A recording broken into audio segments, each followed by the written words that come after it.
வணக்கம் நாசர் சார். நேற்று ஒரு நிகழ்ச்சியில் முதல்வரோட பிறந்தநாள் நிகழ்ச்சியில் ஒரு சில விஷயம் பேசியிருந்தீங்க. அதில் மறைமுகமாக எங்கள் தலைவரையும் எங்கள் கட்சியும் விமர்சனம் பண்ணி பேசியிருக்கீங்க. அதில் குறிப்பாக ஒரு வார்த்தை சொல்கிறீங்க, பிரபலத்தை மட்டும் நம்பி கட்சி தொடங்கக்கூடாது. அதே பிரபலத்தோட வந்த மக்கள் நீதி மையம் கட்சியில் உங்கள் குடும்பத்திலேருந்து ஒருத்தர் போய் சேர்ந்தாரு, போட்டி போட்டார். ஏன் அப்போ உங்கள் கண்ணுக்கு தெரியலையா? பிரபலத்தை நம்பி கட்சி ஆரம்பித்த கட்சியில் உங்கள் குடும்பத்தில் இவங்க சேர்ந்துருக்காங்கிறது உங்களுக்கு தெரியலையா?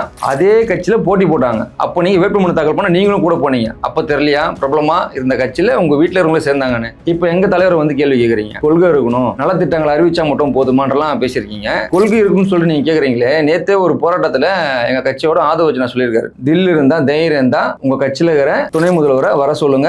நீங்க சொல்ற மீடியாக்கே அங்க வரும், முடிஞ்சா துணை முதல்வரை வர சொல்லுங்க. கொள்கையை பத்தி, திமுகவோட கொள்கையை பத்தி உதயநிதி அவர்கள் பேசட்டும், தாவேக்காவோட கொள்கையை பத்தி அதை ஒன்னா பேசுவார். சரிங்களா? அது உங்களால முடியுமா? ஏற்பாடு பண்ண முடியுமா? அதாவது கொள்கையை பத்தி தயவுசெய்து எங்களுக்கு பாடம் எடுக்காதீங்க சார். ரெண்டாவது இன்னொன்னு சொல்றீங்க, நலத்திட்டங்களை சொல்லி மட்டும் கட்சியை தொடர முடியுமா? திமுக என்ன நலத்திட்டம் சொல்லியிருக்காங்க? சொன்னதெல்லாம் செஞ்சிருக்காங்களா? 500க்கும் மேற்பட்ட வாக்குறுதி சொல்லியிருக்காங்க, அதை செஞ்சாங்களா? அதை எது நீங்க கேள்வி கேட்டீங்களா? அதெல்லாம் கேட்க மாட்டீங்க. நீங்க ஏன் உங்களோட சுயநலம்? பாரம்பரிய கட்சி சொல்றீங்க, திமுக 75 வருஷ கட்சி பாரம்பரிய கட்சின்னு சொல்றீங்க. இந்த பாரம்பரிய கட்சியில தான் சார், இந்த ஆட்சியில தான் சார் தொடர்ச்சியா பாலியல் வன்கொடுமை, பெண்களுக்கு எதிரான தீண்டாமை, படுகொலைகள் நடக்குது, ஆணவ படுகொலை நடக்குது, சாதிய படுகொலை நடக்குது. இங்க இன்னைக்கு பெண்கள் சுதந்திரமா நடக்கிறதுக்கான பயத்தில் இருக்காங்க. இந்த பாரம்பரிய கட்சியோட ஆட்சியில தான். இதை நீங்க கேள்வி கேட்க மாட்டீங்களா? நீங்க புகழணுன்ற ஒரு நோக்கத்துக்காக அந்த மேல நின்று புகழுங்க, முதல்வர் புகழுங்க, அது உங்களோட தனிப்பட்ட விஷயம். ஆனா யாரை டச் பண்ணி யாரை விமர்சனம் பண்ணணும்னு சொல்லிட்டு உங்களோட சுயநலத்துக்காக நீங்க விமர்சனம் பண்ணாதீங்க.